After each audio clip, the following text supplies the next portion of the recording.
অবশেষে ভারতের উপর ৫০% মার্কিন শুল্ক কার্যকর হল, আর এতেই ভারতের অর্থনীতিতে পঙ্গুত্ব ভাব দেখা দেওয়ার আশঙ্কা তীব্র হচ্ছে। কি করবে এবার মোদী সরকার? ২৭ আগস্ট থেকে মার্কিন প্রেসিডেন্ট ডোনাল্ড ট্রাম্প ভারতের রপ্তানি পণ্যে ৫০% শুল্ক কার্যকর করেছেন। এতে পোশাক, হীরা, চিংড়ি সহ বিভিন্ন শিল্প খাত ক্ষতিগ্রস্ত হওয়ার আশঙ্কা দেখা দিয়েছে। বিশেষজ্ঞরা বলছেন, এটি বিশ্বের অন্যতম দ্রুত বর্ধনশীল অর্থনীতির জন্য নিঃসন্দেহে বড় চ্যালেঞ্জ।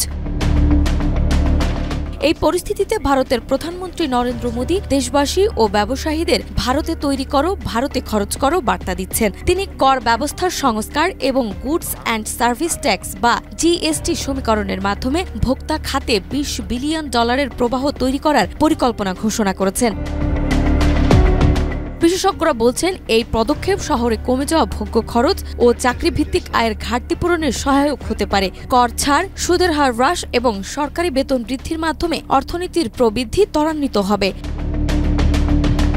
তবে এর মধ্যেও মেক ইন ইন্ডিয়া বাস্তবায়ন কঠিন হয়ে পড়েছে। যুক্তরাষ্ট্রের সঙ্গে বাণিজ্য সম্পর্ক ও রাশিয়া থেকে জ্বালানি ক্রয় সহ অন্যান্য বিষয় ভারতের বাণিজ্যকে চ্যালেঞ্জের মুখে ফেলেছে। বিশ্লেষকদের মতে ৫০% শুল্ক কার্যত বিশ্ব বাণিজ্যে নিষেধাজ্ঞার সমান। তাই বড়সড় বিপদের মুখেই পড়তে যাচ্ছে ভারত। নাজমা, মাই টিভি।